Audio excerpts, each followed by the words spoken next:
नमस्कार बच्चों। जैसा आपको पता है कि अभी हमारी सभी कक्षाओं की ऑनलाइन क्लासेस चल रही हैं, क्योंकि कोरोना वायरस के कारण हम विद्यालय में क्लासेस नहीं ले पा रहे हैं। और इस समय ऑनलाइन तैयारी करने के लिए एक महत्वपूर्ण समय है। और आप घर पर रहिए, सुरक्षित रहिए और घर से बाहर ना निकलिए। अपनी पढ़ाई को सुचारू रूप से जारी रखने के लिए अपना घर पर ऑनलाइन अध्ययन करें, जिसके लिए आजकल बहुत से प्लेटफॉर्म अवेलेबल हैं। तो उसमें आज हम संस्कृत विषय के अंदर कुछ अध्ययन करेंगे। जैसे हमें संस्कृत अनुवाद बनाना सीखना हो, या संस्कृत व्याकरण हो हमारी, या संस्कृत के वाक्य निर्माण हो, तो आज हम उसका ये भाग प्रथम मानकर चलेंगे, क्योंकि इससे आगे भी हम एक दो क्लासेस इससे लेंगे। तो इसलिए सभी बच्चे इसको ध्यान से देखें और अपनी पुस्तिका में नोट करें। ठीक है। तो सबसे पहले हमारा संस्कृत में क्या होता है, पुरुष। पुरुष में हमारा सबसे पहले हम प्रथम पुरुष के बारे में पढ़ेंगे। प्रथम पुरुष, उसके बाद हमारा होता है मध्यम पुरुष, और फिर हमारा होता है उत्तम पुरुष। लेकिन अगर हम इसमें नीचे से ऊपर की तरफ देखते हैं, सबसे पहले कि जो हमारा उत्तम पुरुष होता है उसके अंदर क्या होता है, जो वक्ता होता है, बोलने वाला होता है, यानी कि मैं, हम, और संस्कृत में हम दो, क्योंकि हम, आपको पता है कि संस्कृत में हम दो के लिए, तुम दो के लिए वाक्य प्रयोग करते हैं। तो उत्तम पुरुष क्या होगा, हमारा वक्ता, बोलने वाला। जहाँ पर हम बोलते हैं मैं, हम दो, हम सब, तो वो कौन सा होता है, हमारा उत्तम पुरुष। उसके बाद हमारा मध्यम पुरुष। मध्यम पुरुष में होता है हमारा श्रोता। श्रोता मतलब जिसको हम बोलते हैं, जो सुनता है हमारी बात, यानी कि तुम या तुम सब, हम किसी अन्य प्रश्न को बोल रहे हैं दूसरे को, तो वो होता है हमारा श्रोता। तो उसके लिए हम प्रयोग करते हैं तुम सब, तुम दो।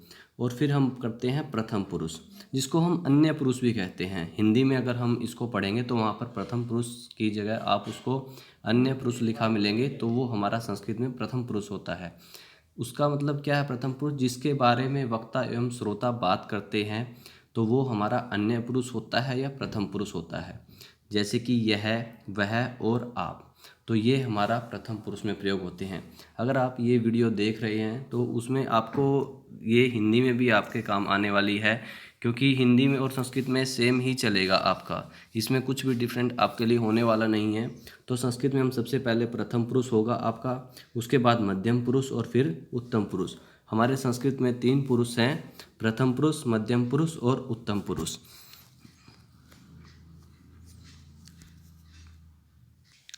तो पुरुष सभी छात्रों के समझ में आ गया होगा कि हमारे कौन कौन से पुरुष हैं। और उसके बाद हम वचन पढ़ेंगे। वचन जिससे हमें किसी के एक या अनेक होने का बोध हो, वो वचन होते हैं। और हमारे हिंदी में 2 वचन हम पढ़ते हैं, एक वचन और बहुवचन। लेकिन संस्कृत में हमारा द्विवचन भी होता है, यानी कि संस्कृत में हमारे 3 वचन होते हैं। तो जैसे कि हम नाम से यहाँ समझ सकते हैं कि एक वचन मतलब एक, और द्विवचन मतलब दो, और बहुवचन मतलब दो से ज़्यादा। यानी कि जिससे हमें एक होने का बोध हो वो हमारा एक वचन होता है। जिससे हमें ज़्यादा दो हों तो वहाँ द्विवचन। और जहाँ पर दो से ज़्यादा, 3, 10, 50 जो भी है हमारा, तो वो हमारा बहुवचन होता है। तो इस तरह से हम वचन के तीनों भेद समझ गए, एक वचन, द्विवचन और बहुवचन। ठीक है। उसके बाद वचन के बाद हम पढ़ेंगे हमारा, अब जहाँ पर हमारा तीनों ये होंगे, सबसे पहले हम यहाँ इस तरफ पुरुष लिखेंगे। तो पुरुष हमारे कौन कौन से होते हैं, जैसे हम पढ़ चुके हैं, प्रथम पुरुष, मध्यम पुरुष और उत्तम पुरुष। और यहाँ पर हम इस तरफ, यहाँ हम अपने वचन को लिखेंगे, जो कौन कौन से हैं हमारे, एक वचन, द्विवचन और बहुवचन। तो सबसे पहले जब हम पढ़ेंगे प्रथम पुरुष को, तो हम क्या पढ़ेंगे, जैसा हम पहले भी पढ़ चुके हैं कुछ कक्षाओं में। सबसे पहले क्या होता है, से, फिर तौ, ते, त्वम, युवाम, यूयम, अहम, आवाम और वयम। सबसे पहले आप यहाँ पर उच्चारण देखेंगे। उसके बाद हमने कहाँ विसर्ग प्रयोग की है, कहाँ हमारा हलंत होगा, कहाँ हमने अनुस्वार प्रयोग किया है। इस तरह से जो भी है उसको ध्यान में रखेंगे अच्छे से, क्योंकि इसके बिना हमारा जो शब्द है वो अशुद्ध हो जाएगा।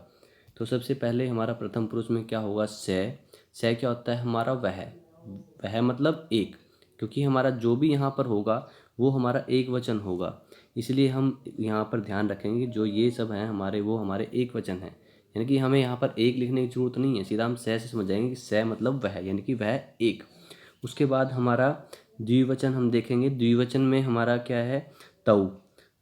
तऊ मतलब वे दो, और उसके बाद हमारा ते मतलब वे सब। तो आप यहाँ पहली लाइन में समझ गए होंगे, सह, वह, तऊ, वे दो और ते वे सब। उसके बाद हम मध्यम पुरुष पर आते हैं, तो यहाँ हमारा होगा त्वम, युवाम, यूयम।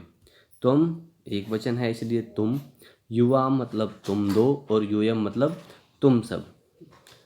उसके बाद हमारा उत्तम पुरुष है, वहाँ पर हम पढ़ेंगे अहम, आवाम, वयम। तो यहाँ पर हमें पता है मैं और हम हमारा उत्तम पुरुष होता है, तो अहम होगा मैं, आवाम मतलब हम दो, वयम मतलब हम सब। तो इस प्रकार आप इन सब का अच्छे से अर्थ समझ गए होंगे। तो इसलिए एक बार आप दोबारा से उच्चारण देख लें, और एक बात ध्यान रखें कि हमारा इस तरफ हम यहाँ पर पुरुष लिखते हैं और ये ऐसे हम वचन लिखते हैं।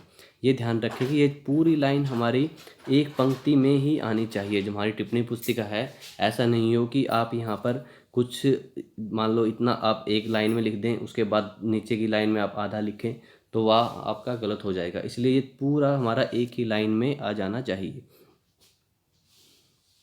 तो एक बार इसका उच्चारण देख लेंगे दोबारा से, श, तौ, ते, त्वम, युवाम, यूयम, अहम, आवाम, वयम।